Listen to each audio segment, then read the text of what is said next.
NDA सरकार मोदी के नेतृत्व में कितने दिन और, यह एक अहम सवाल उठ खड़ा होता है। आखिर सरकार में बेचैनी बढ़ गई है अगर, तो कुछ तो गड़बड़ है, तभी तो बेचैनी बढ़ी हुई है। नहीं तो किसी भी व्यक्ति की बेचैनी क्यों बढ़ेगी? या तो शरीर में किसी तरह का कोई दिक्कत हो, या तो फिर वह कोई गलत काम करके आया हो, या किसी के लेन देन का कोई बहुत बड़ा टेंशन हो, तब उस बेचैनी अंदर आती, उत्पन्न होती। तो इस सरकार में आखिर बेचैनी का कुछ तो कारण होगा कि सरकार इतनी बेचैन क्यों है, क्यों हड़बड़ाई हुई है, क्यों कभी अधिकारियों के इस्तीफे की, कभी मंत्रियों की इस्तीफे की बात हो रही है। राजनाथ सिंह तो कहते थे कि हमारी सरकार में इस्तीफे नहीं होते, पहलगाम पर तो इस्तीफा नहीं हुआ, पुलवामा पर 42 जवान हमारे शहीद हो गए, तब तो इस्तीफा नहीं हुआ। 42 जवानों की शहीदगी पर तो प्रधानमंत्री नरेंद्र मोदी ने 2019 के चुनाव पर देशभक्ति के नाम पर, देश हित के नाम पर, शहीदगी के नाम पर वोट मांगा था घूम घूम के। अब विदेश में नाच गाना देख रहे हैं। यह परिस्थितियां लोगों को डरा रही है। अब ऐसे में जैसा मैंने कहा कि एनडीए सरकार मोदी के नेतृत्व में कितने दिन और, क्या राहुल गांधी की बातें फिर सच होने जा रही है कि सरकार गिरने वाली है, मोदी का इस्तीफा होगा? मोदी का इस्तीफा तो निश्चित है, चाहे वह 2027 में इस्तीफा देकर के राष्ट्रपति के लिए नामांकन करे, अमित शाह को प्रधानमंत्री बनाना चाहते हैं, या फिर जनता उखाड़ फेंके 2029 में। तो 86% देश की जनता इनके खिलाफ चल ही रही है, इसमें कोई शक ही नहीं है। सर्वे यह कहता है, मैं नहीं कह रहा हूं, यह सर्वे कह रहा है कि 86% जनता, हर 4 व्यक्ति में 3 व्यक्ति इनके खिलाफ हो गया। और जितना मंदिर प्रकरण को छिपाने की कोशिश कर रहे हैं, उतने ही वह फूट करके और बाहर आ रहा है। अब इन सबके बीच एनडीए गठबंधन के अंदर कुछ छोटे छोटे दल हैं, जो छोटे छोटे दल हैं, जैसे जयंत चौधरी 2 सांसद, अनुप्रिया पटेल 1 सांसद, जीतन राम मांझी 1 सांसद, चिराग पासवान 5 सांसद, देवी गौड़ा 2 सांसद, इस तरह के छोटे छोटे दल हैं।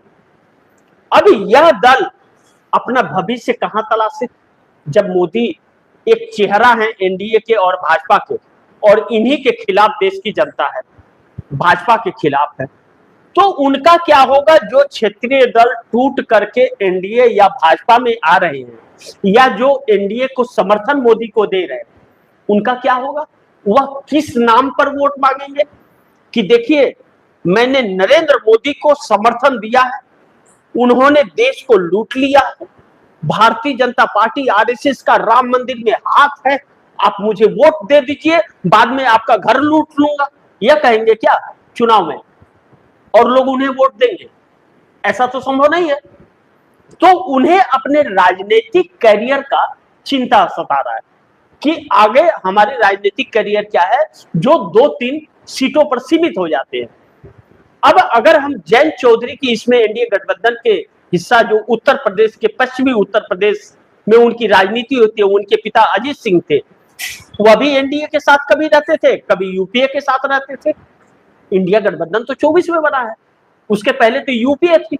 यूपीए गवर्नमेंट में मनमोहन सिंह ने 10 साल शासन भी चलाया, जिसकी चेयरपर्सन सोनिया गांधी थी।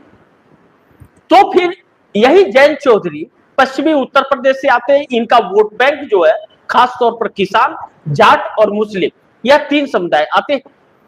अब इन तीनों समुदाय में इनको लेकर के विरोध है। इंडिया गठबंधन के हिस्सा थे, कहते थे कि मैं चवन्नी थोड़ी हूं कि पलट जाऊंगा, और चवन्नी है, पलटे तो नहीं, नाचते नाचते एनडीए गठबंधन में पहुंच गए। तो कैसे इनका भरोसा करे कोई? तो यह अब क्या करेंगे? विधानसभा का चुनाव 2022 में उत्तर प्रदेश के अंदर समाजवादी पार्टी के साथ लड़े थे, तो कुछ विधायक जीत के आ गए थे। अब भाजपा के साथ क्या उनको विधायक जीत करके आएंगे? वह परेशान है। अनुप्रिया पटेल इकलौती सांसद है, 2 सीट मिले थे, दोनों सीटों पर खुद लड़ी, एक हार गई, एक जीत गई। अगले बार जीतेगी इसकी क्या गारंटी है? और वह एक दलित समाज से आती है, हिंदू मुस्लिम के नाम पर उनको वोट नहीं मिलेगा, मिर्जापुर के क्षेत्र से आती है। ओम प्रकाश राजभर का ठिकाना नहीं, बिन पेंदी के लोटा है, किधर भी पलट जाएंगे। संजय निषाद कुछ चंद सीटों पर सीमित हो जाते हैं। अगर वक्त बुरे हुए तो योगी आदित्यनाथ से मिल जाएंगे, वक्त अच्छे रहे तो विरोध में खड़े हो जाएंगे। कोई नहीं जीता, खुद जीत के आ गए तो भी बात बन गया, मंत्री बन जाएंगे किसी में भी। तो देवी गौड़ा का अब यह आखिरी कार्यकाल है, लेकिन उनके बेटे कुमार स्वामी जो मोदी मंत्रिमंडल में कैबिनेट है, जेडीएस कर्नाटक चुनाव में उनकी हालत पतली है, अब रहे तो पार्टी खत्म हो रही है, लोग वोट नहीं देंगे, और छोड़ दिए तो क्या करेंगे, वोट कैसे मांगेंगे। साथ तो मोदी का दिए, असमंजस वाली परिस्थिति एनडीए गठबंधन में। लेकिन जो दो बैसाखी नानी फैक्टर कही जा रही थी नीतीश और नायडू की, नीतीश की समस्या है कि वह उन्हें किसी न किसी गठबंधन के साथ लड़ना है बिहार के अंदर, और नायडू की समस्या है कि अकेले दम पर सत्ता में आते हैं, तो अकेले दम पर उन्हें हर किसी के वोट चाहिए, हिंदू मुस्लिम के नाम पर नहीं मिलेगा। 8.5% तकरीबन आबादी है आंध्र प्रदेश के अंदर मुस्लिम समुदाय का, जिसमें 7.5% लोग चंद्रबाबू नायडू को वोट करते हैं, जिसके वोट से जीत करके आए। वह उनसे खपा हो गए क्योंकि वक्फ बोर्ड बिल संशोधन 2025 बिल का समर्थन कर दिए थे। जमीयत उलेमा हिंद के मौलाना अरशद मदनी ने कहा था नीतीश और नायडू को कि आप लोग समर्थन वापस ले लीजिए इस सरकार से, यह सरकार जमीनें छीनती है, यह सरकार धोखा देती है, लेकिन नहीं माने। अब क्या हुआ, न घर के रहे न घाट पे, कहते हैं ना, दुविधा में दोनों गए रहीमन मिले न राम।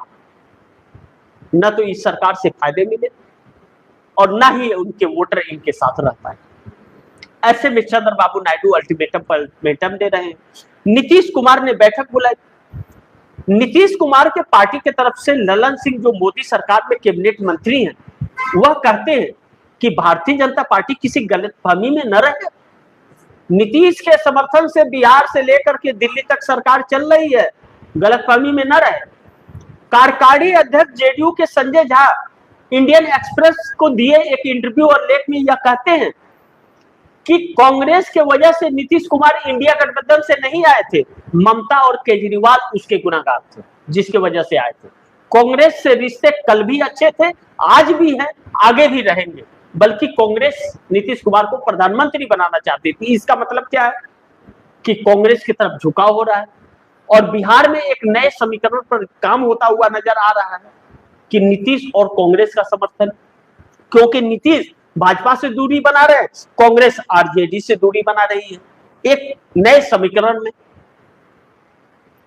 अब इस बीच में एनडीए गठबंधन के अंदर भी अब जब समस्याएं हैं, घबराहट, बवाल मचा हुआ है, तो कितने दिन एनडीए सरकार कितने दिन और रहेगी, इस बात को लेकर के सरकार में बेचैनी बढ़ गई है।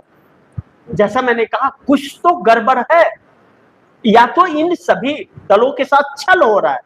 जब 240 सीटें भारतीय जनता पार्टी लेके आई थी, तो 53 यही एनडीए गठबंधन के घटक दलों ने तो सरकार बनाई, तब तो सरकार बनी, तो फिर अब गड़बड़ क्यों? अब दूसरे विपक्षी दलों को तोड़ करके एनडीए गठबंधन में शामिल किया जा रहा है, क्यों? टीएमसी के 20 सांसद और उद्धव ठाकरे शिवसेना के 6 सांसदों को एकनाथ शिंदे शिवसेना में शामिल किया गया, और 20 ममता बनर्जी के सांसदों को एक ऐसी पार्टी एनसीपीआई में शामिल किया गया जिसने लोकसभा का चुनाव ही नहीं लड़ा और जो मान्यता प्राप्त है ही नहीं। लोकसभा का संविधान यह कहता है कि लोकसभा में जिस पार्टी का प्रतिनिधित्व नहीं है, उस पार्टी में बागी सांसद जा करके उन्हें मौका नहीं दिया जा सकता, शामिल नहीं हो सकते। तो 20 को भारतीय जनता पार्टी ने कैसे किया? यही भूपेंद्र यादव, जिनके पास में पर्यावरण और वन मंत्रालय है, जिनके पूरे मंत्रालय को साफ कर दिया गया रातों रात, सभी अधिकारी 4 इस्तीफे के बाद सारे साफ हो गए। इन्हीं ने अपने घर में बिठा करके भूपेंद्र यादव ने दिल्ली में टीएमसी के सांसदों को तोड़ा था। क्या सुप्रीम कोर्ट के Chief Justice of India Suryakant Sharma ji का नाम है, जो सिर्फ सूर्यकांत लिखते हैं, अपना कास्ट तक नहीं लिखते। क्या हुआ, इस पर कहेंगे कि यह संविधान के खिलाफ है? एसआईआर को तो रोका नहीं, 6 करोड़ लोगों के नाम कट गए। वोटर कार्ड में नाम न होने की वजह से एक वरिष्ठ संपादक का, अखबार के, उसका पासपोर्ट रिन्यूअल नहीं होता है, वह व्यक्ति अपने बच्ची की शादी में विदेश नहीं जा सकता। और जिनका नाम वोटर लिस्ट से कट रहा है, 6 करोड़ लोगों का राशन कार्ड खत्म करने की कोशिश की जा रही है। बिहार में 34 लाख लोगों के राशन कार्ड से नाम काट दिए गए, उनकी नागरिकता छीनने की बात हो रही है।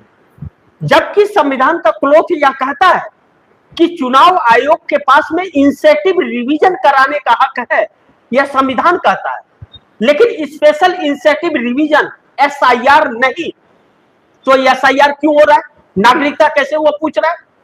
क्या हमारे देश का Chief Justice of India Suryakant ji ने यह बात कही, पूछी, और इसकी इजाजत कैसे दी, जिससे 6 करोड़ लोग, क्या न्यायपालिका बताए कि 6 करोड़ लोग इस देश के नागरिक नहीं है? चुनाव आयोग यह बताए कि 6 करोड़ लोग नागरिक नहीं है, ये घुसपैठी है? क्या गृह मंत्रालय ने इस बात का वो शेड्यूल निकाला कि हमारे देश में कितने घुसपैठियां हैं? यह 6 करोड़ लोग इस देश के नागरिक नहीं तो कौन है? अगर यह इस देश के नागरिक नहीं है तो नरेंद्र मोदी इस देश के नागरिक है, इसका क्या प्रमाण है? जिसका सर्टिफिकेट ही संदिग्ध है। इसका जवाब कोई नहीं देता। यानी कि बहुत कुछ गड़बड़ चल रहा है। इस बीच चंद्रबाबू नायडू ने दूरी बनाया है मोदी सरकार से, और बड़े संकट में एनडीए गठबंधन की सरकार है। इंडिया गठबंधन को कुछ न कुछ एनडीए गठबंधन के कुछ घटक दलों का सपोर्ट मिलता हुआ नजर आ रहा है, और पार्लियामेंट सेशन को लेकर के जो 3 बिल भारतीय जनता पार्टी ला रही है, उसके प्रति एक नई रणनीति बनाती हुई सोनिया गांधी नजर आ रही है। जो 240 सांसदों में से 214 सांसद बचे हुए हैं, उन 214 सांसदों को इंडिया गठबंधन के सोनिया गांधी एकजुट रखने का प्रयास कर रहे हैं। वह रहते हैं या नहीं रहते हैं, यह देखना बहुत महत्वपूर्ण होगा। लेकिन एक बात सच है कि इस सरकार की उल्टी गिनती शुरू है, इस बात से इंकार नहीं किया जा सकता। और कुछ तो गड़बड़ है कि 4 इस्तीफे के बाद एक पूरा मंत्रालय साफ हो गया है, और यह इस्तीफा मोदी सरकार के लिए संकट पैदा कर सकता है, और इसके बाद और अधिकारियों का और मंत्रियों का भी नंबर आ सकता है। यह है जिसकी वजह से सरकार के अंदर बेचैनी बढ़ी हुई है, इस बात से हम इंकार नहीं कर सकते। बाकी आप दर्शकों की क्या राय है, क्या सुझाव है, कमेंट बॉक्स में जरूर दीजिएगा। इस खबर को ज्यादा से ज्यादा शेयर कीजिए, अपने दोस्तों को भी कहिए आगे शेयर करें। और आपने टीएफडी इंडिया न्यूज 24 को सब्सक्राइब नहीं किया, सब्सक्राइब कर लीजिए, अपने दोस्तों को भी कहिए टीएफडी इंडिया न्यूज 24 को सब्सक्राइब करें। मिलते हैं अगली खबर के साथ, तब तक के लिए नमस्कार।